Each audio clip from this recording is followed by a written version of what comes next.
ಒಂದು ಮಾತೇಳ, ನಿಮಗೆ ಕೇಳಕ್ಕೆ ಇದೊಂದು ಸ್ವಲ್ಪ ಅನ್ಕಂಫರ್ಟಬಲ್ ಆಗ್ಬೋದು, ಬಟ್ ನೀವು ಇಂಡಿಯನ್ಸ್ ಆಗಿ ಇದನ್ನು ಕೇಳಲೇಬೇಕು. 2025ರಲ್ಲಿ ಗ್ಲೋಬಲ್ ಅಲ್ಲಿ ಒಂದು ಸ್ಟಡಿ ಮಾಡ್ತಾರೆ 52 ಕಂಟ್ರಿಗಳನ್ನ ಇಟ್ಕೊಂಡು. ಈ ಸ್ಟಡಿ ಏನಕ್ಕೆ ಮಾಡ್ತಾರೆ ಅಂದ್ರೆ ಸಿಂಪಲ್ ಕ್ವಶನ್ಗೆ ಆನ್ಸರ್ ತಿಳ್ಕೊಳಕ್ಕೆ. ನಮ್ಮ ದೇಶದಲ್ಲಿ ಸ್ವಲ್ಪ ವಯಸ್ಸಾಗಿರೋರ ಫೈನಾನ್ಷಿಯಲ್ ಸ್ಟೆಬಿಲಿಟಿ ಹೆಂಗಿದೆ ಅಂತ ಚೆಕ್ ಮಾಡಕ್ಕೆ ಈ ತರ ರಿಸರ್ಚ್ ಮಾಡಿ ಬಂದಿರೋ ಡೇಟಾ ಪ್ರಕಾರ ಆ 52 ದೇಶದಲ್ಲಿ ನಮ್ ದೇಶ 52ನೇ ರ್ಯಾಂಕ್ ಅಲ್ಲಿ ಇದೆ. ಮ್ಯಾಪ್ ಅಲ್ಲೇ ಇಲ್ದೇ ಇರೋ ಈ ಕಂಟ್ರಿಗಳು ಅಂದ್ರೆ ಕಜಕಿಸ್ತಾನ, ನಮೀಬಿಯಾ, ಬೋಟ್ಸ್ವಾನ ನಮ್ ಇಂಡಿಯಾನ ಬೀಟ್ ಮಾಡಿ ಇವತ್ತು ನಮ್ ಇಂಡಿಯಾಗಿನ್ನ ಜಾಸ್ತಿ ರ್ಯಾಂಕಿಂಗ್ ಅಲ್ಲಿ ಇದಾವೆ. ನಮ್ ಇಂಡಿಯಾ 52ನೇ ರ್ಯಾಂಕಿಂಗ್ ಅಲ್ಲಿ ಇದೆ, ಅಂದ್ರೆ ಲಾಸ್ಟ್ ರ್ಯಾಂಕ್ ಇದು. ಯಾಕಂದ್ರೆ ನಮ್ ಇಂಡಿಯಾದಲ್ಲಿ ಸ್ವಲ್ಪ ವಯಸ್ಸಾದ ತಕ್ಷಣ ಇವ್ರ ಹತ್ರ ₹1 ಸೇವಿಂಗ್ಸ್ ಇರಲ್ಲ.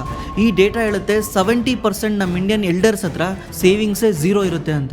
ಯಾವುದೇ ರೀತಿ ಪೆನ್ಷನ್ ಇಲ್ಲ, ಯಾವುದೇ ರೀತಿ ಪ್ಲಾನ್ ಇಲ್ಲ. ನಿಮ್ ಫ್ಯೂಚರ್ ಪ್ಲಾನ್ ಏನು, ಹೆಂಗ್ ಬದುಕ್ತೀರಾ ಅಂತ ಕೇಳಿದ್ರೆ ನನ್ನ ಮಕ್ಕಳಿದ್ದಾರೆ, ನನ್ನ ಮಕ್ಕಳು ನೋಡ್ಕೊಂತಾರೆ. ನನಗೆ ಗಂಡು ಮಗ ಇದ್ದಾನೆ, ನನ್ನ ಗಂಡು ಮಗ ನೋಡ್ಕೊಂತಾನೆ. ನಮ್ಮ ಇಂಡಿಯಾದಲ್ಲಿ ರಿಟೈರ್ಮೆಂಟ್ ಪ್ಲಾನ್ ಅಂದರೆ ಗಂಡು ಮಕ್ಕಳು. ನನ್ನ ಮಕ್ಕಳನ್ನ ಕಷ್ಟಪಟ್ಟು ಓದಿಸಿ ದೊಡ್ಡವ್ರು ಮಾಡಿಬಿಟ್ರೆ ನಾಳೆ ಒಂದು ದಿವಸ ನನ್ನ ಮಕ್ಕಳು ನನ್ನನ್ನು ನೋಡ್ಕೊಂತಾರೆ ಅಂತ. ಇದೇನೇ ನಮ್ಮ ಇಂಡಿಯಾಗೆ ಇವತ್ತು ಉಲ್ಟಾ ಹೊಡಿತಿದೆ. ಎಷ್ಟೋ ಜನ ವಯಸ್ಸಾದವರು ಇವತ್ತು ವೃದ್ಧಾಶ್ರಮಕ್ಕೆ ಹೋಗಿ ಸೇರ್ಕೊತಾ ಇದ್ದಾರೆ. ಯಾಕಂದ್ರೆ ಅವರು ನೋಡ್ಕೊಳೋರು ಯಾರೂ ಇಲ್ಲ ಅಂತ. 2 ಮನೇಲಿ ಮನೆ ಕೆಲಸ ಮಾಡಿ ಅದು ಅವ್ರು ಕೊಡೋದೆಲ್ಲ ತಂದು ಕೊಟ್ಟು ಮಕ್ಕಳ ಸಾಕಿದೆ. ಇವಾಗ ನಮ್ಮ ನೋಡಿ ನಿಮ್ಮನೆ ಆಶ್ರಮಕ್ಕೆ ಹಾಕ್ಬಿಟ್ಟಿದ್ದಾರೆ. 2 ವರ್ಷದಿಂದ ನನಗೆ ಮನೇಲಿ ಊಟ ಕೊಡಲ್ಲ. ಕೇಳಿದ್ರೆ 5 ಲಕ್ಷ ಕೊಟ್ಟರು ನಾನು ಊಟಕ್ಕೆ ಹಾಕ್ತೀನಿ ಅಂದ್ರು. ಏನು ಮಾಡೋದು, ಮಕ್ಕಳು ನೋಡ್ಕೊಳ್ಳಿಲ್ಲ. ಮುಂದೆ ಮಕ್ಕಳು ನೋಡ್ಕೊಂಡಿದ್ರೆ ನಾವೇ ಗೊತ್ತಾಯ್ತು. ಈ ಪರಿಸ್ಥಿತಿ ನಾಳೆ ನಿಮಗೆ ಬರಬಾರ್ದು ಅನ್ನಂಗಿದ್ರೆ ದಯವಿಟ್ಟು ಈ ವಿಡಿಯೋನ ಪೂರ್ತಿಯಾಗಿ ನೋಡಿ. ಮತ್ತೆ ನಮ್ಮ ಆಡಿಯನ್ಸ್ಗೋಸ್ಕರ ನಾನು ಫೈನಾನ್ಷಿಯಲ್ ಪ್ಲಾನಿಂಗ್ ಹೆಂಗ್ ಮಾಡ್ಕೊಳೋದೊಂದು ಕ್ಯಾಲ್ಕುಲೇಟರ್ನ ಬಿಲ್ಡ್ ಮಾಡಿದೀವಿ. ಇದರಲ್ಲಿ ನೀವು ಯಾರದೇ ಹೆಲ್ಪ್ ಇಲ್ದಲೆ ನೀವು ಕೂಡ ಫೈನಾನ್ಷಿಯಲ್ ಪ್ಲಾನಿಂಗ್ ಮಾಡ್ಬೋದು. ಮತ್ತೆ ಇದು ಕಂಪ್ಲೀಟ್ಲಿ ಫ್ರೀ ಆಗಿರುತ್ತೆ. ದಯವಿಟ್ಟು ಈ ವಿಡಿಯೋನ ಲಾಸ್ಟ್ವರೆಗೂ ನೋಡಿ.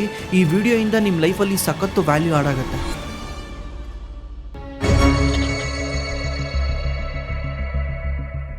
ಮತ್ತೆ ನಿಮ್ಗೇನಾದರೂ ಸ್ಟಾಕ್ ಮಾರ್ಕೆಟಲ್ಲಿ ಇನ್ವೆಸ್ಟ್ ಮಾಡೋಕ್ಕೆ ಸಹಾಯ ಬೇಕಿದ್ರೆ ನಮ್ಮ ಡಿಸ್ಕ್ರಿಪ್ಷನಲ್ಲಿ ಗೂಗಲ್ ಫಾರ್ಮ್ ಇದೆ. ಆ ಗೂಗಲ್ ಫಾರ್ಮಲ್ಲಿ ನೀವು ನಿಮ್ಮ ಡೀಟೇಲ್ನ ಎಂಟ್ರಿ ಮಾಡಿದ್ರೆ ನಮ್ಮ ಟೀಮ್ ನಿಮಗೆ ಕಾಲ್ ಮಾಡಿ ಹೆಲ್ಪ್ ಮಾಡುತ್ತೆ. ಇದು ಕಂಪ್ಲೀಟ್ಲಿ ಫ್ರೀ ಆಗಿರುತ್ತೆ. ನಾವು ಯಾವುದೇ ರೀತಿ ದುಡ್ಡು ಚಾರ್ಜ್ ಮಾಡಲ್ಲ. ನಮ್ಮ ಕರ್ನಾಟಕದ ಪ್ರತಿ ಒಂದು ಜಿಲ್ಲೆಯಲ್ಲೂ ತಾಲೂಕಲ್ಲೂ ಒಂದು ಸ್ಟೋರಿ ಇದೆ. ಏನಂದ್ರೆ ಒಂದು ಫ್ಯಾಮಿಲಿ ಇರುತ್ತೆ. ಆ ಫ್ಯಾಮಿಲಿನಲ್ಲಿ ಅವ್ರ ತಂದೆ ಗೌರ್ಮೆಂಟ್ ಜಾಬ್ ಮಾಡ್ತಿರ್ತಾರೆ, ಅಥವಾ ಯಾವುದೋ ಒಂದು ಶಾಪ್ ನಡೆಸ್ತಾ ಇರ್ತಾರೆ, ಅಥವಾ ಹಾಸನಲ್ಲೋ, ಹಾವೇರಿನಲ್ಲೋ, ಧಾರವಾಡಲ್ಲೋ, ದಾವಣಗೆರೆನಲ್ಲೋ ವ್ಯವಸಾಯ ಮಾಡ್ತಾ ಇರ್ತಾರೆ. ಇವ್ರ ಮಕ್ಕಳಿಗೆ ಎಲ್ಲಾ ಸೌಭಾಗ್ಯ ಕೊಟ್ಟಿರ್ತಾರೆ, ಚೆನ್ನಾಗಿ ಓದಿಸಿರ್ತಾರೆ, ದೊಡ್ಡೋರ್ ಮಾಡಿರ್ತಾರೆ. ಬೇರೆ ಬೇರೆ ಊರುಗಳಿಗೆ ಹೋಗಿ ಹೈಯರ್ ಸ್ಟಡಿ ಮಾಡಕ್ಕೆ ಸಾಲ ಮಾಡಿ ಹೆಲ್ಪ್ ಮಾಡ್ತಾರೆ. ಮಕ್ಳು ಹೆಂಗ್ ಓದ್ಬೇಕು, ಹೆಂಗ್ ದೊಡ್ಡೋರಾಗಬೇಕು, ಯಾವ ಟ್ಯೂಷನ್ಗೆ ಹೋಗ್ಬೇಕು, ಯಾವ ಕಾಲೇಜ್ಗೆ ಹೋಗ್ಬೇಕು, ಯಾವ ಸಿಲೆಬಸ್ ತಗೊಳ್ಬೇಕು, ಪ್ರತಿ ಒಂದಕ್ಕೂ ಪ್ಲಾನ್ ಮಾಡ್ತಾರೆ. ಆದ್ರೆ ಮೇನ್ ಪ್ಲಾನ್ನೇ ಮರೆತು ಬಿಡ್ತಾರೆ. ಅದ್ಯಾವುದು ಅಂದ್ರೆ ರಿಟೈರ್ಮೆಂಟ್. ಯಾಕೆ ಈ ಪ್ಲಾನ್ ಮಾಡಲ್ಲ ಅಂದ್ರೆ ನನ್ನ ಮಕ್ಕಳು ನೋಡ್ಕೊಂತಾರೆ, ನನ್ನ ಮಕ್ಕಳು ನೋಡ್ಕೊಂತಿದ್ದೀನಿ, ಮುಂದೆ ನನ್ನ ಮಕ್ಕಳು ನನ್ನನ್ನು ನೋಡ್ಕೊಂತಾರೆ ಅಂತ. ಈ ಸ್ಟ್ರಾಟರ್ಜಿ ನಮ್ಮ ಇಂಡಿಯಾದಲ್ಲಿ ಮುಂಚೆ ವರ್ಕ್ ಆಗ್ತಾ ಇತ್ತು. ಯಾಕಂದ್ರೆ ನಮ್ಮ ಇಂಡಿಯಾದ ಆವರೇಜ್ ಲೈಫ್ ಎಕ್ಸ್ಪೆಕ್ಟೆನ್ಸಿನೇ 52ರಿಂದ 53 ಇರುತ್ತೆ. 50 ವರ್ಷಕ್ಕೆ ಒಬ್ಬ ವ್ಯಕ್ತಿ ಗೊಟ್ಟಕ್ಕಂತಾನೆ ಅಂದ್ರೆ ಅವ್ನು ಯಾಕೆ ರಿಟೈರ್ಮೆಂಟ್ ಬಗ್ಗೆ ಪ್ಲಾನ್ ಮಾಡ್ತಾನೆ? ಇರೋ ಅಷ್ಟು ದಿವಸ ನೆಮ್ಮದಿಯಾಗಿ ಬದುಕಬೇಕಂತ ಇರೋ ದುಡ್ಡನ್ನ ಖರ್ಚು ಮಾಡ್ಕೊಂಡು ಆರಾಮಾಗಿರ್ತಾನೆ. ಬಟ್ ಇವಾಗ ಲೈಫ್ ಎಕ್ಸ್ಪೆಕ್ಟೆನ್ಸಿ ಜಾಸ್ತಿ ಆಗ್ತಾ ಇದೆ, ಸೈನ್ಸ್ ಇಂಪ್ರೂವ್ ಆಗ್ತಾ ಇವಾಗ ಆವರೇಜ್ ಲೈಫ್ ಎಕ್ಸ್ಪೆಕ್ಟೆನ್ಸಿ ಬಂದ್ಬಿಟ್ಟು 70 to 80 ಇಯರ್ಸ್ ಇದೆ. ಅಂದ್ರೆ ನೀವು 50 ವರ್ಷಕ್ಕೆ ದುಡಿಯೋದು ನಿಲ್ಲಿಸ್ತಿದ್ದೀರಾ ಅಂದ್ರೆ ಇನ್ನೂ 20 ವರ್ಷ ನೀವು ಬದುಕಬೇಕು, ಯಾವುದೇ ರೀತಿ ಇನ್ಕಮ್ ಇಲ್ದಲೆ. ನೀವು ಯೋಚನೆ ಮಾಡಿ, ನಿಜವಾಗ್ಲೂ ನಿಮ್ಮ ಕೈಲಿ ದುಡ್ಡು ಬರೋದು 25 ವರ್ಷದಿಂದ. 25 ವರ್ಷದಿಂದ 50 ವರ್ಷದವರೆಗೂ ಕೆಲಸ ಮಾಡ್ತೀರಾ ಅಂದ್ರೆ 25 ವರ್ಷ ಕೆಲಸ ಮಾಡ್ತೀರಾ. ಈ ದುಡ್ಡನ್ನ ನೀವು ಇನ್ನೂ 20 ವರ್ಷ ಖರ್ಚು ಮಾಡಬೇಕು, 20 ವರ್ಷ ಬದುಕಬೇಕು ಯಾವುದೇ ಇನ್ಕಮ್ ಇಲ್ದಲೆ. ಹೆಂಗ್ ಬದುಕಕ್ಕಾಗತ್ತೆ? ಮಕ್ಕಳು ನೋಡ್ಕೊಂತಾರ, ಮಕ್ಳು ಹೆಂಗ್ ನೋಡ್ಕೊಂತಾರೆ? ಇದು ಹಳೆ ಕಾಲದಲ್ಲಿ ವರ್ಕ್ ಆಗ್ತಾ ಇತ್ತು. ಯಾಕಂದ್ರೆ ಆ ಟೈಮಲ್ಲಿ ಜಾಯಿಂಟ್ ಫ್ಯಾಮಿಲಿ ಇತ್ತು. ಎಲ್ಲರೂ ಕೂಡ ಅಗ್ರಿಕಲ್ಚರ್ ಮೇಲೆ ನಂಬ್ಕೊಂಡಿದ್ರು, ಒಬ್ರಲ್ಲ ಒಬ್ರು ಹೆಲ್ಪ್ ಮಾಡೋರು. ಜಾಯಿಂಟ್ ಫ್ಯಾಮಿಲಿ ಇರಬೇಕಾದ್ರೆ ಯಾರನ್ನ ಒಬ್ರು ತೀರ್ಕೊಂಡ್ರು ಕೂಡ ಇನ್ನೊಬ್ರು ಹೆಲ್ಪ್ ಮಾಡೋರು, ಇನ್ನೊಬ್ರು ಮಕ್ಕಳು ಬೆಳೆಸೋರು. ಈ ರೀತಿ ಕನೆಕ್ಷನ್ ನಡೀತಾ ಹೋಗ್ತಾ ಇತ್ತು. ಬಟ್ ಇವಾಗ ಏನಾಗ್ತಾ ಇದೆ, ಎಲ್ಲ ನ್ಯೂಕ್ಲಿಯರ್ ಫ್ಯಾಮಿಲಿ ಆಗಿದೆ. ಅವ್ರವ್ರು ನೋಡ್ಕೊಂಡ್ರೆ ದೊಡ್ಡ ತಲೆನೋವಾಗಿದೆ. ಈಗ ಅವರೆಲ್ಲಿ ಎಲ್ಲಾರು ನೋಡ್ಕೊಂಡು ಕುತ್ಕೊಂತಾರೆ. ಈಗ ನಿಮ್ಮ ಮಕ್ಕಳನ್ನೇ ಎಕ್ಸಾಂಪಲ್ ತಗೊಳ್ಳಿ. ಅವರು ಬೆಂಗಳೂರಲ್ಲಿ ಓದಕ್ ಹೋಗಿರ್ತಾರೆ, ಅಲ್ಲೇ ಕೆಲಸ ಮಾಡಕ್ ಸ್ಟಾರ್ಟ್ ಮಾಡ್ತಾರೆ. ಬೆಂಗಳೂರಲ್ಲಿ 20,000 ಬಾಡಿಗೆ ಕಟ್ಕೊಂಡು ಅವ್ನ ರೇಷನ್, ತಿಂಡಿ, ಅದಕ್ಕಿದಕ್ಕಂತ ಖರ್ಚು ಮಾಡ್ಕೊಂಡು ಅಲ್ಲೇ 30,000 ಖರ್ಚು ಮಾಡ್ತಾನೆ. ಅವ್ನು 50,000 ದುಡಿದ್ರು ಕೂಡ 50,000 ಸಂಬಳ ಸಿಗೋದು ಕಷ್ಟ. ಸ್ಟಿಲ್ 50,000 ದುಡಿದ್ರು ಕೂಡ ಅವ್ನ ಕೈಲಿ ₹1 ಉಳಿಸೋಕ್ಕಾಗಲ್ಲ. ಉಳಿಸಿದ್ರೆ ಅವ್ನ ಫ್ಯೂಚರ್ಗೋಸ್ಕರ ಅವ್ನೇನೂ ಮಾಡ್ದಂಗೆ ತಗೊಂಬಂದು ಅಪ್ಪ ಅಮ್ಮಂಗೆ ಕೊಡಬೇಕಾಗತ್ತೆ. ಒಂದು ಅಪ್ಪ ಅಮ್ಮನ ಫ್ಯೂಚರ್ ಉಳಿಸೋಕ್ಕೋಸ್ಕರ ಇವನ್ ಫ್ಯೂಚರ್ನ ಹಾಳು ಮಾಡ್ಕೊಬೇಕಾಗತ್ತೆ. ಇದೊಂಥರ ಟ್ರ್ಯಾಪ್ ಅಲ್ವಾ? ನೀನ್ ನನ್ನನ್ನು ನೋಡ್ಕ ನಾನು ಇನ್ನೂ ನೋಡ್ಕೊಂತೀನಿ, ನೀನ್ ನನ್ನನ್ನು ನೋಡ್ಕ ನಾನು ಇನ್ನೂ ನೋಡ್ಕೊಂತೀನಿ ಅಂತ ಹೇಳ್ಕೊಂಡೆ ಬಂದ್ಬಿಟ್ಟಿದ್ದಾರೆ. ಇದು ಕಂಪ್ಲೀಟ್ಲಿ ಟ್ರ್ಯಾಪ್. ಇದು ವರ್ಕ್ ಆಗಲ್ಲ. ನಾಳೆ ಒಂದ್ ದಿವಸ ಕಂಪಲ್ಸರಿ ವೃದ್ಧಾಶ್ರಮಕ್ಕೆ ಹೋಗ್ಲೇಬೇಕಾಗತ್ತೆ. ಯಾಕಂದ್ರೆ ನಮ್ಮ ಹತ್ರ 0 ಪ್ಲಾನ್ ಇದೆ. ನಾವ್ ಇದ್ರ ಬಗ್ಗೆ ಯಾವತ್ತು ಯೋಚನೆ ಕೂಡ ಮಾಡಿಲ್ಲ. ಗ್ಲೋಬಲ್ ಅಲ್ಲಿ ಪ್ರತಿ ವರ್ಷ ಒಂದು ಒಂದು ಸ್ಟಡಿ ಆಗುತ್ತೆ. ಆ ಸ್ಟಡಿ ನೇಮ್ ಬಂದು Mercer CFA institute of global pension index ಅಂತ. ಈ ಸ್ಟಡಿ ಏನ್ ಮಾಡುತ್ತೆ, 52 ಕಂಟ್ರಿಗಳಿಗೆ ರ್ಯಾಂಕಿಂಗ್ ಕೊಡುತ್ತೆ ಬೇಸ್ಡ್ ಆನ್ ಸಿಂಪಲ್ ಕ್ವಶನ್ ಮೇಲೆ. ಈ ದೇಶಗಳಲ್ಲಿ ಈ ದೇಶದ ವೃದ್ಧರು ಫೈನಾನ್ಷಿಯಲಿ ಪ್ರೊಟೆಕ್ಟ್ ಆಗಿದಾರ ಇಲ್ವಾ ಅಂತ. ಈ ಸ್ಟಡಿ ಪ್ರಕಾರ ನಮ್ಮ ಇಂಡಿಯಾ 52ನೇ ಸ್ಥಾನದಲ್ಲಿದೆ. ಅವ್ರು ಸ್ಟಡಿ ಮಾಡಿರೋದೇ 52 ಕಂಟ್ರಿನಲ್ಲಿ, ಅದ್ರಲ್ಲಿ ನಮ್ಮ ಇಂಡಿಯಾ 52ನೇ ಸ್ಥಾನದಲ್ಲಿದೆ. ಏನಾದ್ರೂ 100 ಕಂಟ್ರಿ ಸ್ಟಡಿ ಮಾಡಿದಿದ್ರೆ ನಮ್ಮ ಇಂಡಿಯಾ 100ರಲ್ಲಿ ಇರ್ತಿತ್ತು. ನಮ್ಗಿನ್ನ ಸಣ್ಣ ಸಣ್ಣ ದೇಶ ಆಗಿರೋ Kazakhstan, Botswana, Namibia, Vietnam, Indonesia, ಈ ತರ ಸಣ್ಣ ಸಣ್ಣ ಕಂಟ್ರಿಗಳು, ಅಂಡರ್ ಡೆವಲಪ್ ಆಗಿರೋ ಕಂಟ್ರಿಗಳು, ಇವರು ನಮ್ಗಿನ್ನ ಹೈಯರ್ ಗ್ರೇಡ್ ಅಲ್ಲಿ ಇದಾವೆ. ನಮ್ಮ ಇಂಡಿಯಾಗೆ ಇವ್ರು ಗ್ರೇಡ್ ಕೊಟ್ಟಿರೋದು D ಗ್ರೇಡ್. ಈ ಕಂಟ್ರಿಗಳು ಇಂಡಿಯಾಗಿನ್ನ ಹೈಯರ್ ಗ್ರೇಡ್ ಅಲ್ಲಿ ಇದಾವೆ. ಈ ಮರ್ಸರ್ ರಿಪೋರ್ಟ್ ಅಲ್ಲಿ ಇದನ್ನ ಎಕ್ಸ್ಪ್ಲೈನ್ ಮಾಡ್ಬೇಕಾದ್ರೆ ಅವ್ರು ನಮ್ಮ ಇಂಡಿಯಾಗೆ ಒಂದು ವರ್ಡ್ ಕೊಡ್ತಾರೆ, ಅಂಡರ್ ಡೆವಲಪ್ಡ್ ಅಂತ. ಅಂಡರ್ ಡೆವಲಪ್ಡ್ ಅಂದ್ರೆ ನಮ್ಮ ಇಂಡಿಯಾದಲ್ಲಿ ಫೈನಾನ್ಷಿಯಲ್ ಸೆಕ್ಯೂರಿಟಿ ತುಂಬಾ ಲೋ ಇದೆ. ಯಾಕಂದ್ರೆ ನಮ್ಮ ಇಂಡಿಯಾದಲ್ಲಿ 85ರಿಂದ 90% ಜನ ಕೆಲಸ ಮಾಡೋದು ಇನ್ಫಾರ್ಮಲ್ ಸೆಕ್ಟರ್ ಅಲ್ಲಿ.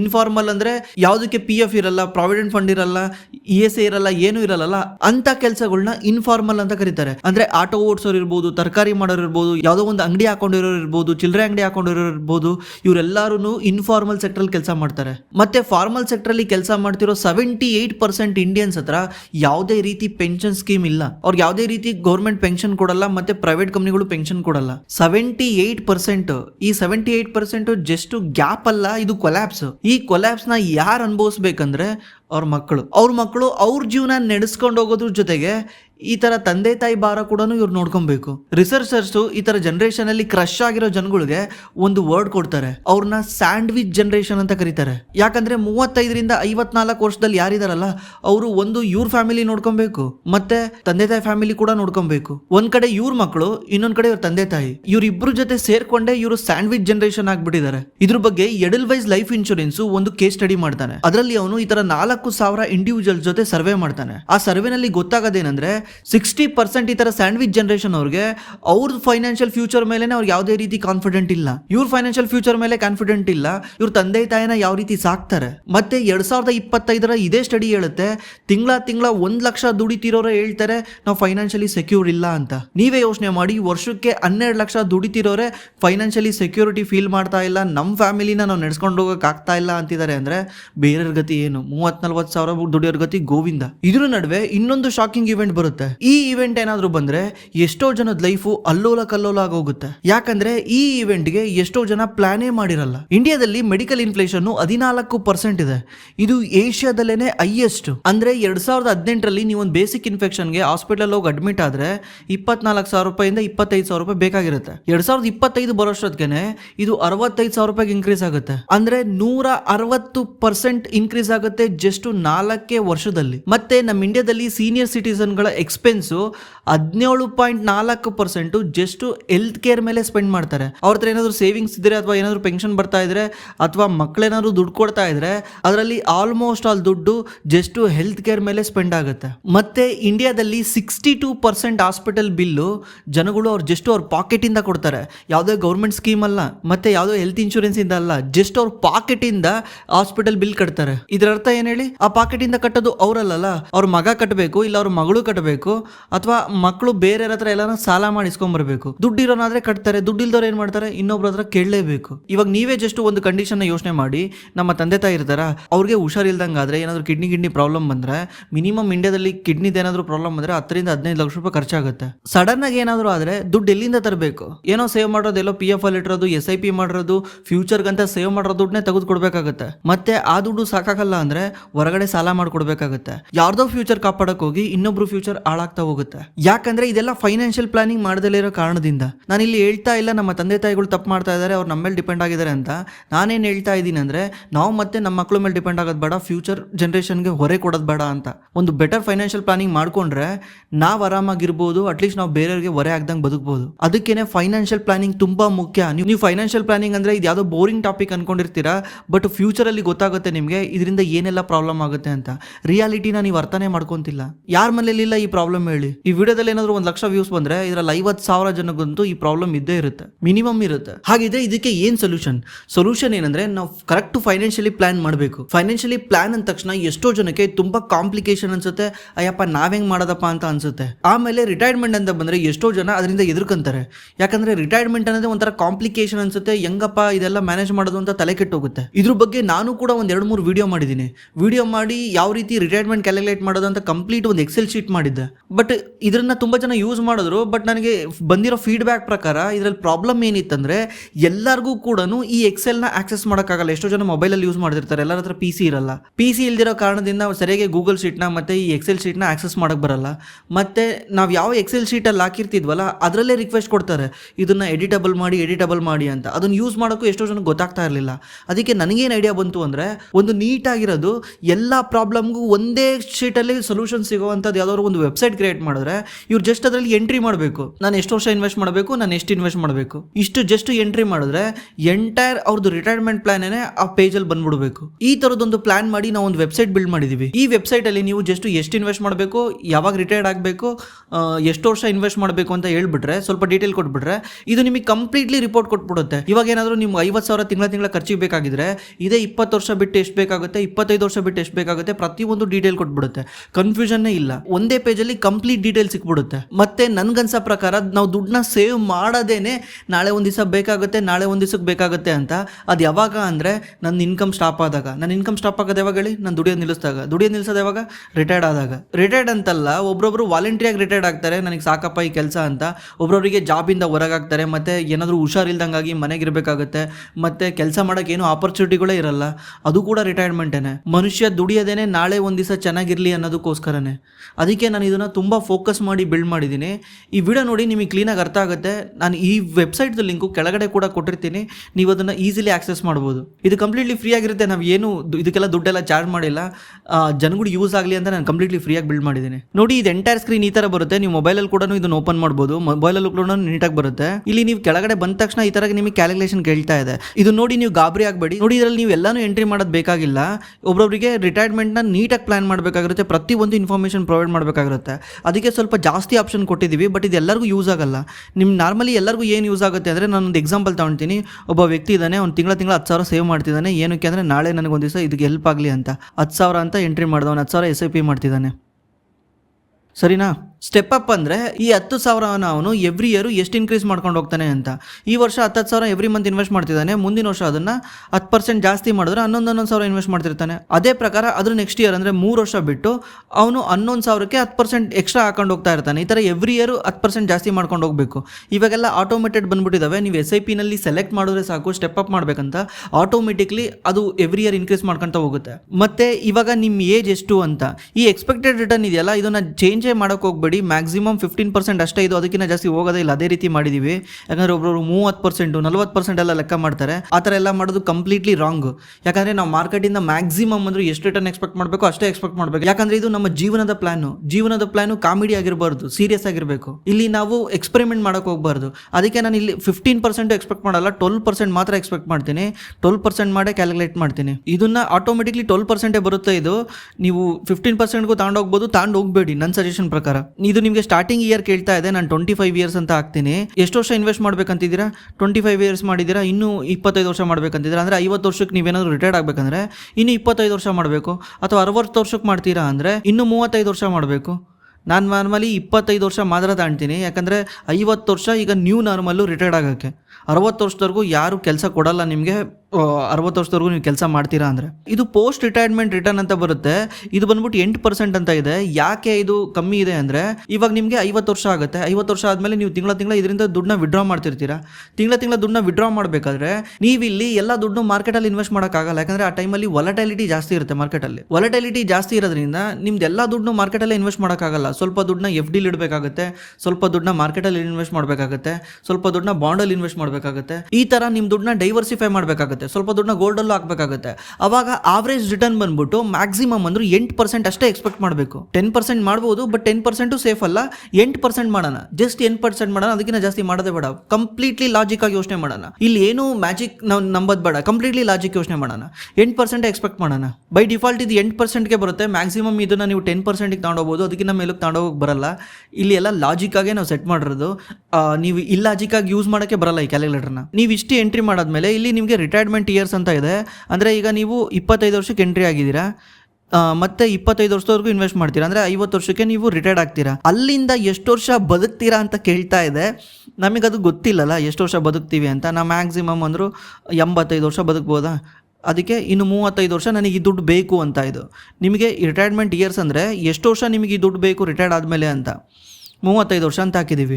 ಮತ್ತು ಇಲ್ಲಿ ಇನ್ನೊಂದು ಕೇಳ್ತಾ ಇದೆ ಮಂತ್ಲಿ ಎಕ್ಸ್ಪೆನ್ಸ್ ಎಷ್ಟಿರಬೇಕು ಅಂತ. ಇದನ್ನೆಲ್ಲ ನೋಡಿ ತಲೆ ಕೆಡಿಸ್ಕೊಂಬೇಡಿ. ನೀವು ಇಷ್ಟೇ ಎಂಟ್ರಿ ಮಾಡಬೇಕಾಗಿರೋದು, ಕೆಳಗಡೆ ಇನ್ಮೇಲೆ ಏನೂ ಎಂಟ್ರಿ ಮಾಡೋಂಗಿರಲ್ಲ. ಒಂದು ಸಲ ಇದು ಎಂಟ್ರಿ ಮಾಡಿಬಿಟ್ರೆ ನೀವು ಆಟೋಮೆಟಿಕ್ಲಿ ಎಲ್ಲನೂ ಅದೇ ಆನ್ಸರ್ ಮಾಡ್ತಾ ಹೋಗುತ್ತೆ. ಇಷ್ಟು ಮಾತ್ರ ಎಂಟ್ರಿ ಮಾಡಬೇಕು. ಮೆಜಾರಿಟಿಯಾಗಿ ಒಂದು 4 ಲೈನ್ ಮಾತ್ರ ಎಂಟ್ರಿ ಮಾಡಬೇಕು. ಉಳಿದಿದ್ದೆಲ್ಲ ಆಟೋಮೆಟಿಕ್ಲಿ ಬಿಟ್ಬಿಡಬೇಕು. ಏನು ಇನಿಷಿಯಲ್ ರಿಟರ್ನ್ ಆಟೋಮೆಟಿಕ್ಲಿ ಬಿಡಬೇಕು, ಮತ್ತು ರಿಟೈರ್ಮೆಂಟ್ ಆದಮೇಲೆ ಎಷ್ಟು ರಿಟರ್ನ್ ಬರುತ್ತೆ ಅದನ್ನು ಆಟೋಮೆಟಿಕ್ಲಿ ಬಿಟ್ಬಿಡಬೇಕು. ಮತ್ತು ಆನ್ಯುವಲ್ ಸ್ಟೆಪ್ ಅಪ್ ಇದೆಯಲ್ಲ ಅದನ್ನು ಕೂಡ ಆಟೋಮೆಟಿಕ್ಲಿ ಬಿಟ್ಬಿಡ್ಬೇಕು 10%. ಅದಕ್ಕಿಂತ ಜಾಸ್ತಿ ಮಾಡೋಕ್ಕಾಗಲ್ಲ. ಸುಮ್ಮನೆ ನಂಬರ್ನ ಎಷ್ಟಕ್ಕೆ ಬೇಕಾದ್ರೆ ಹಾಕೊಂಡು ಹೋಗ್ಬೋದು. ಎವ್ರಿ ಇಯರ್ 10% ಇನ್ಕ್ರೀಸ್ ಮಾಡೋದು ಭಾರಿ ಕಷ್ಟ. ಅದಕ್ಕೆ ಅದನ್ನೊಂದು ಆವರೇಜ್ 10% ಲೆಕ್ಕಾಚಾರ ತಗೊಳ್ಬೇಕು. ಮತ್ತೆ ಲಾಸ್ಟಲ್ಲಿ ಇವಾಗ ನಿಮ್ಮದು ಮಂತ್ಲಿ ಎಕ್ಸ್ಪೆನ್ಸ್ ಎಷ್ಟಿದೆ ಅಂತ ಕೇಳ್ತಾ ಇದೆ. ಈಗ 25 ವರ್ಷದ ಹುಡುಗ ಇದ್ದಾನೆ ಅಂದರೆ ಅವ್ನು ಇವಾಗ ಮಂತ್ಲಿ ಎಕ್ಸ್ಪೆನ್ಸ್ ಬಂದ್ಬಿಟ್ಟು ಕಮ್ಮಿನೇ ಇರುತ್ತೆ. ಬಿಕಾಸ್ ಅವ್ನಿಗೆ ಫ್ಯಾಮಿಲಿ ಇರಲ್ಲ, ಹೆಂಡತಿ ಮಕ್ಳು ಇರಲ್ಲ, ಏನೂ ಇರಲ್ಲ, ಕಮ್ಮಿನೇ ಇರುತ್ತೆ. ಅದಕ್ಕೆ ಅವ್ನು ಏನು ಮಾಡಬೇಕು, ಅವ್ನಿಗೆ ಎಷ್ಟು ಸಂಬಳ ಬರುತ್ತೆ ಅಷ್ಟನ್ನು ಹಾಕಬೇಕು. ಅಥವಾ ಆಲ್ರೆಡಿ ಯಾರಿಗಾನ ಫ್ಯಾಮಿಲಿ ಇದ್ರೆ ಆ ಫ್ಯಾಮಿಲಿ ಎಕ್ಸ್ಪೆನ್ಸ್ ಇದೆ ಅಷ್ಟನ್ನು ಹಾಕಿದ್ರು ಸಾಕು. 25 ವರ್ಷದ ಹುಡುಗಂಗೆ ಫ್ಯಾಮಿಲಿ ಇಲ್ದಿರೋ ಕಾರಣದಿಂದ ಅವ್ನಿಗೆ ಎಷ್ಟು ಸಂಬಳ ಬರುತ್ತೆ ಅಷ್ಟು ಹಾಕಿದ್ರೆ ಪರವಾಗಿಲ್ಲ. ಯಾಕಂದ್ರೆ ಇವ್ನು ರಿಟೈರ್ಡ್ ಆದಮೇಲೆ ಈ 10,000, 20,000, 30,000 ಯಾವುದು ಸೇವೆ ಮಾಡಲ್ಲ. ಆ ಟೈಮಲ್ಲಿ ಇನ್ವೆಸ್ಟ್ಮೆಂಟ್ ಇರಲ್ಲ. ಅಲ್ಲಿಗಲ್ಲಿ ಕರೆಕ್ಟ್ ಆಗುತ್ತೆ. ಎಷ್ಟು ಸಂಬಳ ಬರುತ್ತೆ ಅಷ್ಟು ಹಾಕಿದ್ರೆ, ಈಗ ಇವ್ನಿಗೆ 40,000 ಸಂಬಳ ಬರ್ತಿದೆ ಅಂದರೆ ಅಷ್ಟು ಹಾಕಬೇಕು. ಅಥವಾ 30,000 ಸಂಬಳ ಬರ್ತಿದೆ ಅಂದರೆ 30,000 ಹಾಕಬೇಕು. ಓಕೆ, ಇಷ್ಟು ಹಾಕಿದ ತಕ್ಷಣ ಇದು ನಿಮಗೆ ಕೆಳಗಡೆ ತೋರಿಸುತ್ತೆ ಆಟೋಮೆಟಿಕ್ಲಿ. ಇವತ್ತಿನ 30,000 ನಿಮ್ಮದು 25 ವರ್ಷ ಬಿಟ್ಟು 8% ಇನ್ಫ್ಲೇಷನ್ಗೆ ಅಡ್ಜಸ್ಟ್ ಮಾಡಿದ್ರೆ 2,05,000 ಪರ್ ಮಂತ್ ಬೇಕಾಗಿರುತ್ತೆ. 8% ಯಾಕೆ ಲೆಕ್ಕಾಚಾರ ಮಾಡಿದ್ದೀವಿ ಅಂತ ಮುಂದೆ ಎಕ್ಸ್ಪ್ಲೇನ್ ಮಾಡ್ತೀನಿ. 8% ಲೆಕ್ಕಾಚಾರ ಮಾಡಿದ್ರೆ 2,05,000 ರೂಪಾಯಿ ಪರ್ ಮಂತ್ ಬೇಕಾಗಿರುತ್ತೆ. ಮತ್ತು ಇದು ನಿಮಗೆ ನೀಟಾಗಿ ತೋರಿಸುತ್ತೆ ನೀವು ಟೋಟಲ್ ಎಷ್ಟು ಇನ್ವೆಸ್ಟ್ ಮಾಡಿರ್ತೀರಾ. 1,18,00,000 ಇನ್ವೆಸ್ಟ್ ಮಾಡಿರ್ತೀರಾ 25 ವರ್ಷಕ್ಕೆ. ಅಟ್ ದ ಏಜ್ ಆಫ್ 50 ನಿಮಗೆ 50 ವರ್ಷ ಆಗೋಷ್ಟೊತ್ತಿಗೆ ನಿಮ್ಮ ಹತ್ರ 4,28,00,000 ಆಗಿರುತ್ತೆ. ಅಂದರೆ 3.6 ಪಟ್ಟು ಜಾಸ್ತಿ ಆಗಿರುತ್ತೆ. ಇಷ್ಟೇನಾ ಅಂತ ಅನ್ನಿಸ್ಬೋದು. ನೀವು ದುಡ್ಡು ಹಾಕಿರೋದು ಒಂದೇ ಸಲ ಅಲ್ಲಲ್ಲ, ತಿಂಗಳ ಹಾಕಿರೋದು. ಯಾವತ್ತು SIP-ನಲ್ಲಿ ಹಿಂಗೆ ತೋರಿಸೋದು. ಮತ್ತು ನಿಮಗಿಲ್ಲಿ ಇನ್ನೊಂದು ಚಾರ್ಟ್ ತೋರಿಸುತ್ತೆ ನಿಮ್ಮ ದುಡ್ಡು ಯಾವ ರೀತಿ ಬೆಳೆದಿದೆ ಅಂತ. ಪ್ರತಿ ಒಂದು ನೋಡ್ಬೋದು. ಸ್ಟೆಪ್ ಅಪ್ ಮಾಡಿದರೆ ಎಷ್ಟು ಜಾಸ್ತಿ ಆಗ್ತಿತ್ತು, ಸ್ಟೆಪ್ ಅಪ್ ಮಾಡಲಿದ್ರೆ ಎಷ್ಟು ಜಾಸ್ತಿ ಆಗ್ತಿತ್ತು, ಪ್ರತಿ ಒಂದು ಗೊತ್ತಾಗುತ್ತೆ. ಇಲ್ಲಿ ಒಂದು ಮ್ಯಾಜಿಕ್ ಇಯರ್ ಅಂತ ಬರುತ್ತೆ. ಈ ಮ್ಯಾಜಿಕ್ ಇಯರ್ ಏನಂದರೆ 33ನೇ ವರ್ಷಕ್ಕೆ ಮ್ಯಾಜಿಕ್ ಇಯರ್ ಬರುತ್ತೆ. ಈ ಮ್ಯಾಜಿಕ್ ಇಯರ್ ಏನಂದರೆ ನೀವು ವರ್ಷ ಏನು ಕಾಂಟ್ರಿಬ್ಯೂಟ್ ಮಾಡ್ತೀರಲ್ಲ, ಅಂದರೆ 33ನೇ ವರ್ಷಕ್ಕೆ ನೀವು ತಿಂಗಳ 2,34,000 ರೂಪಾಯಿ ಇನ್ವೆಸ್ಟ್ ಮಾಡ್ತಿರ್ತೀರ. ಯಾಕಂದರೆ 10% ಜಾಸ್ತಿ ಮಾಡ್ಕೊಂಡು ಹೋಗಿ ಆ ಟೈಮಲ್ಲಿ ಅದು 2,34,000 ರೂಪಾಯಿ ಎವ್ರಿ ಇಯರ್ ಇನ್ವೆಸ್ಟ್ ಮಾಡ್ತಿರ್ತೀರ. ಬಟ್ ನಿಮ್ಮ ಇನ್ವೆಸ್ಟ್ಮೆಂಟ್ ಎಷ್ಟು ರಿಟರ್ನ್ ಕೊಡ್ತಿರುತ್ತೆ ಗೊತ್ತಾ? ಆವಾಗಲೇ 2,61,000 ರೂಪಾಯಿ ರಿಟರ್ನ್ ಕೊಡ್ತಿರುತ್ತೆ. ಜಸ್ಟ್ 12% ಲೆಕ್ಕ ಹಾಕಿದ್ರು 2,61,000 ರೂಪಾಯಿ ನಿಮಗೆ ಇನ್ವೆಸ್ಟ್ಮೆಂಟ್ ರಿಟರ್ನ್ ಕೊಡ್ತಾ ಇರುತ್ತೆ. ನೀವು ಇನ್ವೆಸ್ಟ್ ಮಾಡಿರೋದಕ್ಕಿಂತ ಜಾಸ್ತಿ ರಿಟರ್ನ್ ಕೊಡ್ತಾ ಇರುತ್ತೆ ನಿಮ್ಮ ದುಡ್ಡು. ಮತ್ತು ಇದು ಮುಂದೆ ಹೋಗ್ತಾ ಯಾವ ರೀತಿ ಹೋಗಿದೆ ಅಂತ ನೀವು ಇದರಲ್ಲಿ ಚೆಕ್ ಮಾಡ್ಬೋದು. ಕ್ಲೀನಾಗಿ ವಿಜುವಲೈಸೇಷನ್ ಮಾಡ್ಬೋದು ನನ್ನ ದುಡ್ಡು ಯಾವಾಗ ಯಾವ ರೀತಿ ಗ್ರೋ ಆಗಿದೆ ಅಂತ. ಇಲ್ಲಿ ನೋಡಿ, ನೀವು ಸ್ಟೆಪ್ ಅಪ್ ಮಾಡಿರೋದ್ರಿಂದ ನಿಮಗೆ 4,28,00,000 ಸಿಗ್ತಾ ಇದೆ. ನೀವೇನಾದ್ರು ಸ್ಟೆಪ್ ಅಪ್ ಮಾಡಲಿಲ್ಲದ್ರೆ ಬರೀ 1,90,00,000 ಸಿಗ್ತಾ ಇತ್ತು. ನೀವು ಜಸ್ಟ್ 10% ಸ್ಟೆಪ್ ಅಪ್ ಮಾಡ್ಕೊಂಡು ಹೋಗಿರೋದಕ್ಕೆ, ಅಂದರೆ ವರ್ಷ ನೀವು SIP-ನ ಇನ್ಕ್ರೀಸ್ ಮಾಡ್ಕೊಂಡು ಹೋಗಿರೋದಕ್ಕೆ ನಿಮ್ಮ ಹತ್ರ 2,38,00,000 ಜಾಸ್ತಿ ಆಗಿದೆ ಸ್ಟೆಪ್ ಅಪ್ಪಿಂದ. ಇಷ್ಟು ಇನ್ವೆಸ್ಟ್ಮೆಂಟ್ ಆಯಿತು. ಇದರಲ್ಲಿ ಗೊತ್ತಾಯ್ತಲ್ಲ ಇನ್ವೆಸ್ಟ್ಮೆಂಟಲ್ಲಿ ಏನೇನು ಇನ್ವೆಸ್ಟ್ ಮಾಡಿದ್ರೆ ಎಷ್ಟು ಮೇಲೆ ಹೋಗಿದೆ ಎಲ್ಲ ಗೊತ್ತಾಯಿತು. ಇವಾಗ ಈ ದುಡ್ಡನ್ನ ಹೆಂಗೆ ವಿಡ್ರಾ ಮಾಡಬೇಕು ಅನ್ನೋದು ಪ್ರೋಸೆಸ್ಸು. ಅದ್ರ ಕೆಳಗಡೆ ಬಂದರೆ ಹಾರ್ವೆಸ್ಟ್ ಅಂತ ಇದೆ. ಹಾರ್ವೆಸ್ಟ್ ಅಂದರೆ ಬೆಳೆ ಬೆಳೆದ ಮೇಲೆ ಅದನ್ನು ಕಟಾವು ಮಾಡಬೇಕಲ್ಲ, ಕಟಾವು ಮಾಡಿ ಮಾರೋದಿರಲಿ, ಅದರಿಂದ ಯೂಸ್ ಮಾಡ್ಕೊಬೇಕಂದ್ರೆ ಅದನ್ನು ಹಾರ್ವೆಸ್ಟ್ ಅಂತ ಕರೀತಾರೆ. ಈಗ ನೀವು ಇಲ್ಲಿ ಬೆಳೆ ಬೆಳೆಸಿದ್ದೀರಾ ಇಷ್ಟಿಂದ, ಇಲ್ಲಿ ನೋಡಿ ಇಲ್ಲಿಂದ ಬೆಳೆ ಬೆಳೆಸಿದ್ದೀರಾ 26ನೇ ವಯಸ್ಸಲ್ಲಿ, ಅಂದರೆ ಮೊದಲನೇ ವರ್ಷ 1,28,000ದಿಂದ 4 ಕೋಟಿವರೆಗೂ ಅದು ಬೆಳೆ ಬೆಳೆಸಿದ್ದೀರಾ. ಇಲ್ಲಿ ಬೆಳೆ ಬೆಳೆದಿದೆ. ಇಲ್ಲಿಂದ ಎವ್ರಿ ಇಯರ್ ಕಟಾವು ಮಾಡ್ಕೊಂಡು ಹೋಗ್ಬೇಕು. ಅಡಿಕೆ ಇದ್ದಂಗೆ ಒಂದ್ಸಲ ಬೆಳೆಸ್ಬಿಟ್ರೆ ವರ್ಷ ಅದರಿಂದ ಫಲ ತಾಣ್ತಾ ಇರಬೇಕು. ಎಷ್ಟು ತಾಣಬೇಕು? 2,05,000 ರೂಪಾಯಿ ತಾಣಬೇಕು. ಇದು ಹೆಂಗೆ ಬಂತು ನಂಬರ್ ಅಂದರೆ, ಈ ನಂಬರ್ ಇಲ್ಲೇ ಬಂತಲ್ಲ, ಇದು ಆಟೋಮೆಟಿಕ್ಲಿ ಕ್ಯಾಲ್ಕುಲೇಟ್ ಮಾಡಿಬಿಡ್ತಲ್ಲ. 30,000 25 ವರ್ಷ ಬಿಟ್ಟು ಎಷ್ಟಿರುತ್ತೆ ಅಂತ, ಅದೇ ದುಡ್ಡು ಇಲ್ಲಿ ಬಂದಿದೆ. ನಿಮಗೆ ಈ ದುಡ್ಡು ಬೇಡ, ನನಗೆ ಇನ್ನೂ ಸ್ವಲ್ಪ ಜಾಸ್ತಿ ದುಡ್ಡು ಬೇಕಂದರೆ ನೀವು ಇಲ್ಲಿ ಚೇಂಜ್ ಅಮೌಂಟ್ ಅಂತ ಇದೆ, ಚೇಂಜ್ ಹಾಕ್ಬಿಟ್ಟು ನೀವು ಅಮೌಂಟ್ನ ಚೇಂಜ್ ಮಾಡ್ಕೊಬೋದು.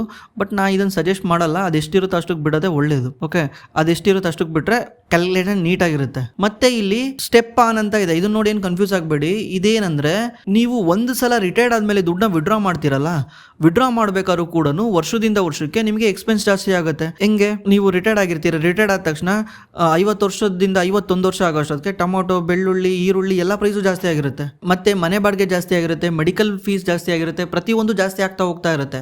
ಅದಕ್ಕೆ ನಾವು ಅಲ್ಲಿಂದ ಎಷ್ಟು % ಇನ್ಫ್ಲೇಷನ್ ಇರುತ್ತೆ ಅಂತ ಲೆಕ್ಕ ಮಾಡಬೇಕು. ಇದು ಬೈ ಡಿಫಾಲ್ಟ್ ಇರುತ್ತೆ, ಇದನ್ನು ಕೂಡ ಏನು ಚೇಂಜ್ ಮಾಡಕ್ ಹೋಗ್ಬೇಡಿ. ಬಟ್ ನಿಮಗೂ ಏನಾದರೂ ಆಟ ಆಡ್ಬೇಕನ್ಸಿದ್ರೆ, ಅಂದರೆ ನೀವೇನಾದರೂ ಕ್ಯಾಲ್ಕುಲೇಷನ್ ಮಾಡಿದ್ರೆ ಅದ್ರ ಪ್ರಕಾರ ಮಾಡ್ಬೇಕನ್ಸಿದ್ರೆ ಚೇಂಜ್ ಮಾಡ್ಕೊಳ್ಳಿ. ಅದು ಬಿಟ್ಟು ಇನ್ನೇನಕ್ಕೂ ಟಚ್ ಮಾಡಕ್ ಹೋಗ್ಬೇಡಿ. ಇದು ಯಾಕೆ ಇಲ್ಲಿ 8% ಮಾಡಿದೀವಿ, ಇಲ್ಲ ಯಾಕೆ ಇಲ್ಲಿ 6% ಮಾಡಿದೀವಿ ಅಂತ ಅನಿಸ್ತಾ ಇದೆಯಾ? 8% ಯಾಕೆ ಮಾಡಿರೋದು ಅಂದರೆ ನೋಡಿ, ಇನ್ಫ್ಲೇಷನ್ ಅಂದರೆ ಜಸ್ಟ್ ಗೌರ್ಮೆಂಟ್ ಕೊಡೋ ಡೇಟಾ ಪ್ರಕಾರನೇ ಇನ್ಫ್ಲೇಷನ್ ಇರಲ್ಲ, ಇದ್ರ ಜೊತೆ ಲೈಫ್ ಸ್ಟೈಲ್ ಇನ್ಫ್ಲೇಷನ್ ಕೂಡ ಇರುತ್ತೆ. ಲೈಫ್ ಸ್ಟೈಲ್ ಇನ್ಫ್ಲೇಷನ್ ಅಂದರೆ ನೀವು ಇವಾಗ ಚಪ್ಪಲಿ ಹಾಕೊಂತೀರಾ, 30,000 ಸಂಬಳ ಬರುತ್ತೆ, ನೀವು ಚಪ್ಪಲಿ ಹಾಕೊಂಡು ಆಫೀಸ್ಗೆ ಹೋಗ್ತಿದ್ದೀರಾ. ಒಂದ್ಸಲ ನಿಮ್ಗೆ 50,000 ಸಂಬಳ ಬಂದಾಗ ಶೂ ಹಾಕೊಂತೀರಾ. ಮತ್ತೆ ಇವಾಗ ಬೈಕಲ್ಲಿ ಓಡಾಡ್ತಿದ್ದೀರಾ, ಸಂಬಳ ಜಾಸ್ತಿ ಆದ ಕಾರ್ ತಗೊಂತೀರಾ. ಎಕ್ಸ್ಪೆನ್ಸು ಒಂದೇ ಥರ ಇರಲ್ಲ, ದಿವಸದಿಂದ ದಿವಸಕ್ಕೆ ಇನ್ಕ್ರೀಸ್ ಆಗ್ತಾ ಹೋಗ್ತಾ ಇರುತ್ತೆ.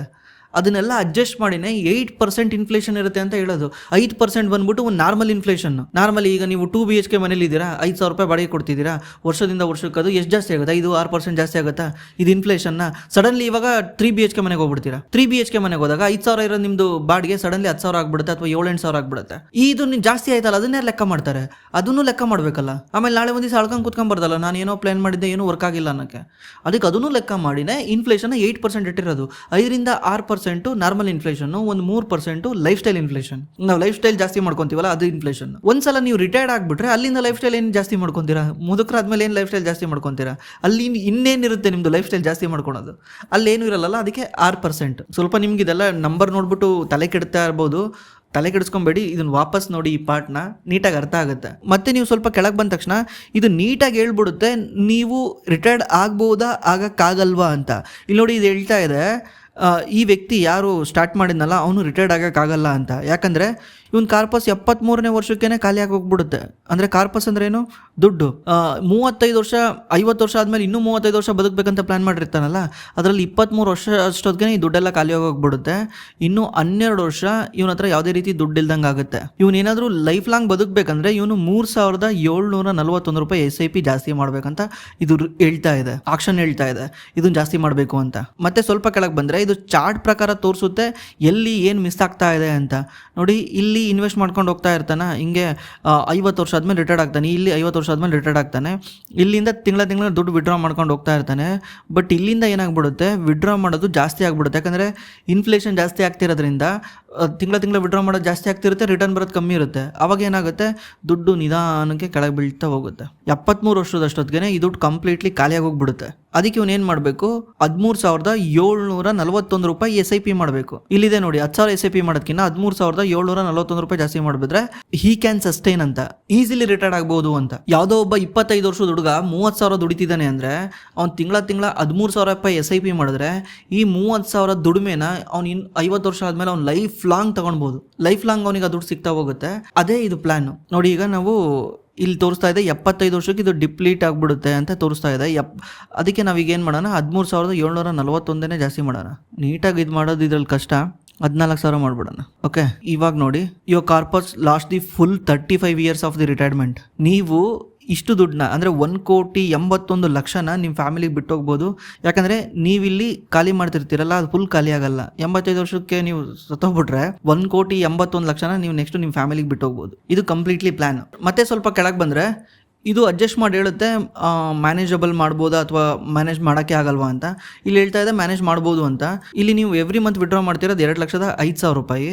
ಬಟ್ ಮಂತ್ಲಿ ಎಕ್ಸ್ಪೆನ್ಸ್ ಬೇಕಾಗುತ್ತೆ 2,17,000 ರೂಪಾಯಿ. ಇದೇನು ಕ್ಯಾಲ್ಕುಲೇಟ್ ಮಾಡ್ತಂದರೆ ಇದೇನು ಮಾಡ್ತು, 8% ಇನ್ಫ್ಲೇಷನ್ ಹಂಗೆ ಅಡ್ಜಸ್ಟ್ ಮಾಡಿದೆ ಪೂರ್ತಿ. ಫುಡ್ಡಿಗೆ ಎಷ್ಟು ಬೇಕಾಗುತ್ತೆ, ಯುಟಿಲಿಟಿ ಹೌಸಿಂಗ್ ಎಷ್ಟು ಬೇಕಾಗುತ್ತೆ, ಹೆಲ್ತ್ ಕೇರ್ಗೆ ಎಷ್ಟು ಬೇಕಾಗುತ್ತೆ. ಹೆಲ್ತ್ ಕೇರ್ ಸ್ವಲ್ಪ ಜಾಸ್ತಿ ಮಾಡಿರುತ್ತೆ, ಯಾಕಂದರೆ ಹೆಲ್ತ್ ಕೇರ್ ಅನ್ನೋದೇನು ಹೇಳಿ ಮೆಡಿಕಲ್ ಇನ್ಶೂರೆನ್ಸ್, ನಾನು ಅವಾಗಲೇ ಹೇಳಿದ್ನಲ್ಲ, ಅದು ವರ್ಷದಿಂದ ವರ್ಷಕ್ಕೆ ಜಾಸ್ತಿ ಆಗ್ತಾ ಇರುತ್ತೆ. ನಿಮ್ಗೆ ಅಕಸ್ಮಾತ್ ಏನಾದರೂ ಮಾತ್ರೆಗೆ ಬೇಕಾಗಿದ್ರೆ, ಮೆಡಿಕಲ್ಲಿಗೆ ತೋರ್ಸೋಕ್ಕೆ ಬೇಕಾಗಿದ್ರೆ, ಹೆಲ್ತ್ ಇನ್ಶೂರೆನ್ಸ್ ಇದ್ದರೆ ಎಲ್ಲನೂ ಕವರ್ ಆಗಲ್ಲ. ಹೆಲ್ತ್ ಇನ್ಶೂರೆನ್ಸ್ ಬಿಟ್ಟು ಹೊರಗಡೆ OPD ಹೋದ್ರೂ ಕೂಡ ಬೇಕಾಗುತ್ತೆ, ಅದಕ್ಕೆಲ್ಲ ದುಡ್ಡು ಬೇಕಾಗುತ್ತೆ. ಅದನ್ನು ಕ್ಯಾಲ್ಕುಲೇಟ್ ಮಾಡಿದೆ. 15% ನೀವೇನು ದುಡಿತೀರಲ್ಲ, ನೀವು ದುಡಿಯೋ ದುಡ್ಡು ದುಡ್ಡಲ್ಲಿ 15% ನೀವು ಮೆಡಿಕಲ್ಗೆ ಸ್ಪೆಂಡ್ ಮಾಡಬೇಕು, ಹೆಲ್ತ್ ಕೇರ್ಗೆ ಸ್ಪೆಂಡ್ ಮಾಡಬೇಕು. ಅದಾದ್ಮೇಲೆ ಸ್ವಲ್ಪ ಹೊರಗಡೆ ಓಡಾಡೋಕ್ಕೆ, ಟ್ರಾವೆಲ್ಗೆ ಮತ್ತು ಎಮರ್ಜೆನ್ಸಿ ಬಫರ್ಗೂ ಇಟ್ಕೊಂಡ್ರು ಕೂಡ ನಿಮ್ಗೆ ಇಷ್ಟು ಬೇಕಾಗುತ್ತೆ. ಇದರಿಂದ ನೀವು ಕಂಪ್ಲೀಟ್ಲಿ ಮ್ಯಾನೇಜ್ ಮಾಡ್ಬೋದು. ಅಥವಾ ನಿಮಗೆ ಏನಾದರೂ ಚೇಂಜ್ ಮಾಡ್ಬೇಕನ್ಸಿದ್ರೆ, ಇಲ್ಲ ನನಗೆ ಇಷ್ಟೊಂದು ಖರ್ಚಾಗಲ್ಲ ಅಂತ ಏನಾದರೂ ಅನ್ಸಿದ್ರೆ ನೀವು ಇಲ್ಲಿ ಚೇಂಜ್ ಕೂಡ ಮಾಡ್ಬೋದು. ಅದನ್ನೆಲ್ಲ ಮಾಡೋಕೆ ಹೋಗ್ಬಿಡಿ, ನಿಮಗೆ ಜಡ್ಜ್ ಮಾಡೋಕ್ಕಾಗಲ್ಲ ಫ್ಯೂಚರಲ್ಲಿ ಇಷ್ಟು ಖರ್ಚು ಬರುತ್ತೆ ಅಷ್ಟು ಖರ್ಚು ಬರುತ್ತೆ ಅಂತ ಹೇಳೋಕ್ಕೆ. ಯಾಕಂದರೆ ಅದಕ್ಕೊಂದು ಕ್ಯಾಲ್ಕುಲೇಷನ್ ಇರುತ್ತೆ, ಅದು ನಿಮಗೆ ಗೊತ್ತಾಗಲ್ಲ ಯಾವ ರೀತಿ ಕ್ಯಾಲ್ಕುಲೇಟ್ ಮಾಡ್ಬೇಕಂತ. ಇದೇನು ಕೊಟ್ಟಿರುತ್ತೆ ಅದನ್ನೇ ಯೂಸ್ ಮಾಡ್ಕೊಳ್ಳಿ. ನಿಮಗೆ ಬೇಕು ಅಂದರೆ ಈ ಪೆನ್ ಬಟನ್ನ ಕ್ಲಿಕ್ ಮಾಡಿದ್ರೆ ನೀವು ಚೇಂಜ್ ಮಾಡ್ಕೊಬೋದು ಇಲ್ಲಿ. ಓಕೆ, ಮತ್ತೆ ಇಲ್ಲ ನನ್ನ ಹತ್ರ SIP ಮಾಡೋಕ್ಕಾಗಲ್ಲ, ನನ್ನ ಹತ್ರ ಫುಲ್ ಟೈಮ್ ದುಡ್ಡಿದೆ, ಒಂದೇ ಸಲ ದುಡ್ಡಿದೆ ಅಂದರೆ ನೀವು ಇಲ್ಲಿ ಲಮ್ಸಮ್ ಪ್ಲಾನ್ನು ಕ್ಲಿಕ್ ಮಾಡಿದ್ರೆ ನೀವು ಲಮ್ಸಮ್ ಪ್ಲಾನ್ನು ಚೂಸ್ ಮಾಡ್ಕೊಬೋದು. ಈಗ ಯಾರೋ ಒಬ್ಬ ವ್ಯಕ್ತಿ ಹತ್ರ ಒಂದು 50 ಲಕ್ಷ ರೂಪಾಯಿ ಇದೆ. ಓಕೆ, ಅವನು ಎಕ್ಸ್ಪೆಕ್ಟೆಡ್ ರಿಟರ್ನು ಇದೆಲ್ಲ ಸೇಮ್ ಇದೆ. ಅವ್ನಿಗೆ ಇವಾಗ 50 ಲಕ್ಷ ಸೇವ್ ಮಾಡಿದ್ದಾನೆ ಅಂದರೆ ಅವ್ನು ಏನು ಮಿನಿಮಮ್ ಅಂದ್ರೆ 35 ವರ್ಷ ಇರುತ್ತೆ. ಓಕೆ, 35 ವರ್ಷದಲ್ಲಿ 50 ಲಕ್ಷ ಸೇವ್ ಮಾಡಿದ್ದಾನೆ. Can he retired? ಚೆಕ್ ಮಾಡೋಣ. ಈಗ ನೆಕ್ಸ್ಟು 35 ವರ್ಷಕ್ಕೆ ಎಂಟ್ರಿ ಆಗಿದ್ದಾನೆ, ಅವ್ನು 50 ವರ್ಷಕ್ಕೆ ರಿಟೈರ್ಡ್ ಆಗ್ತಾನೆ ಅಂದರೆ ಇನ್ನು ಒಂದು 15 ವರ್ಷ ಅವ್ನು ಇನ್ವೆಸ್ಟ್ ಮಾಡ್ಬೋದಲ್ವಾ. ಇದು ಆ್ಯನ್ಯುವಲ್ ಟಾಪಪ್ ಅಂತ ಇದೆ. ವರ್ಷ ನೀವು ಇದು ಬಿಟ್ಟು ಎಕ್ಸ್ಟ್ರಾ ಆಗ್ತೀರಾ ಅಂತ 1 ಲಕ್ಷ ಅಂತ ಇಲ್ಲಿ 1 ಲಕ್ಷ ಬೈ ಡಿಫಾಲ್ಟ್ ಬಂದಿದೆ, ಅದನ್ನು ನೀವು ಚೇಂಜ್ ಮಾಡ್ಕೊಬೋದು. ಇದು ಕೂಡ ಹೇಳುತ್ತೆ ಎಷ್ಟು ಇನ್ವೆಸ್ಟ್ ಮಾಡಬೇಕು ಅಂತ ಆಟೋಮೆಟಿಕ್ಲಿ. ಇಲ್ಲಿ ರಿಟೈರ್ಮೆಂಟ್ ಇಯರ್ ಬಂದ್ಬಿಟ್ಟು ಅಗೇನ್ ಇವರು ಕೂಡ 35 ಇಯರ್ಸ್. ಯಾಕಂದರೆ 85 ವರ್ಷ ಆದಮೇಲೆ ಎಲ್ಲರೂ ಶಿವನ್ ಪಾದ ಸೇರ್ಕೊಂಡ್ಲೇಬೇಕು. ಒಬ್ಬೊಬ್ರು ಯಾರೋ ಅದೃಷ್ಟವಂತರು 100 ವರ್ಷ ಬದುಕ್ಬೋದು. 35 ಇಯರ್ಸ್ ಅಂತ ಹಾಕಿದ್ದೀನಿ. ಇದಿಲ್ಲಿ ಹೇಳ್ತಾ ಇದೆ, ಇವಾಗ ನಿಮ್ಗೆ 15 ವರ್ಷ ಬಿಟ್ಟರೆ ನಿಮಗೆ ತಿಂಗಳ ಇವತ್ತಿನ 30,000 95,000 ಪರ್ ಮಂತ್ ಬೇಕಾಗುತ್ತೆ ಅಂತ 8% ಇನ್ಫ್ಲೇಷನ್ಗೆ ಅಡ್ಜಸ್ಟ್ ಮಾಡಿದ್ರೆ. ಕ್ಯಾನ್ ಈ ಸಸ್ಟೈನ್? ಇದು ಆರಾಮಾಗಿ ಸಸ್ಟೈನ್ ಆಗ್ಬೋದು ಅಂತ ಹೇಳ್ತಾ ಇದೆ. 30,000 ವಿಡ್ರಾ ಮಾಡಿದ್ರೆ. ಅದೇ ನಾವೇನಾದರೂ 45-50,000 ವಿಡ್ರಾ ಮಾಡಿದ್ರೆ ಆಗುತ್ತಾ? 50,000 ವಿಡ್ರಾ ಮಾಡೋಕ್ಕಾಗಲ್ಲ. 50,000 ವಿಡ್ರಾ ಮಾಡಬೇಕಂದ್ರೆ ನೀವು ಟೋಟಲ್ಲು 76 ಲಕ್ಷ ಇನ್ವೆಸ್ಟ್ ಮಾಡಬೇಕು ಒನ್ ಟೈಮಲ್ಲಿ, ಅಥವಾ ವರ್ಷ 3,82,000 ಆ್ಯಡ್ ಮಾಡ್ತಾ ಹೋಗ್ಬೇಕು ಅದಕ್ಕೆ. ಇವೆರಡರಲ್ಲಿ ಯಾವುದೋ ಒಂದು ಮಾಡಿದ್ರೆ ನೀವು ತಿಂಗಳ 50,000 ಆರಾಮಾಗಿ ವಿಡ್ರಾ ಮಾಡ್ಬೋದು. ಲಾಜಿಕಲಿ ವಿಡ್ರಾ ಮಾಡ್ಕೊಂಡು ನೀವು ಲೈಫ್ನ ಸ್ಪೆಂಡ್ ಮಾಡ್ಬೋದು. ಇದು ಕಂಪ್ಲೀಟ್ಲಿ ಕ್ಯಾಲ್ಕುಲೇಟೆಡ್. 8% ಇದೆಯಲ್ಲ, 8% ಕಂಪ್ಲೀಟ್ಲಿ ಅಚೀವಬಲ್. ನಾವಿಲ್ಲ ಏನು ನಂಬರ್ ತಗೊಂಡಿದ್ದೀವಲ್ಲ ಎಲ್ಲ ಕೂಡ ಲಾಜಿಕಲ್ಲೇ. ನಾವು ಎಕ್ಸ್ಟ್ರಾರ್ಡಿನರಿಯಾಗಿ ತಗೊಬೋದಿತ್ತು 18%, 20%. ಲಾಸ್ಟ್ 5 ಇಯರ್ಸಲ್ಲಿ ಮಾರ್ಕೆಟು 21% ರಿಟರ್ನ್ ಕೊಟ್ಟಿದೆ, ಅದನ್ನೇ ಎಕ್ಸಾಂಪಲ್ ತಗೊಬೋದಿತ್ತು. ಅದು ಯಾವುದೂ ಅಲ್ಲ, ಯಾಕಂದರೆ 2 ವರ್ಷ ಮಾರ್ಕೆಟ್ ರಿಟರ್ನೇ ಕೊಡಲ್ಲ. ಅದನ್ನೆಲ್ಲನೂ ಕನ್ಸಿಡರ್ ಮಾಡಿದ್ರೆ 12% ಮಿನಿಮಮ್ ಎಕ್ಸ್ಪೆಕ್ಟ್ ಮಾಡಬೇಕು. ಅದಕ್ಕಿಂತ ಜಾಸ್ತಿ ಬಂದರೆ ಲಕ್ ಯಾವತ್ತು ನಮ್ಮ ಕೈಲಿ ಇರಲ್ಲ. ಲಕ್ ನಮ್ಮ ಕೈಲಿದ್ದರೆ ನಾವು ಮುಖೇಶ್ ಅಂಬಾನಿ ಆಗ್ತಿದ್ವಿ. ಈ ಥರ ರಿಟೈರ್ಮೆಂಟ್ ಕ್ಯಾಲ್ಕುಲೇಟರ್ ಎಲ್ಲ ಯೂಸ್ ಮಾಡೋದೇ ಬೇಕಾಗಿರಲಿಲ್ಲ. ಲಕ್ ಯಾವತ್ತು ನಮ್ಮ ಕೈಲಿ ಇಲ್ದಲೇ ಇರೋ ಕಾರಣದಿಂದ ನಾವು ಕ್ಯಾಲ್ಕುಲೇಟೆಡ್ ಆಗಿ ಯೋಚನೆ ಮಾಡಬೇಕು. Let's try for 40,000. 40,000ಗೂ ಆಗಲ್ಲ ಅಂತ ಹೇಳ್ತಾ ಇದೆ. 40,000 ಆಗಬೇಕಂದ್ರೆ 60 ಲಕ್ಷ ರೂಪಾಯಿ ಇನ್ವೆಸ್ಟ್ ಮಾಡಬೇಕು.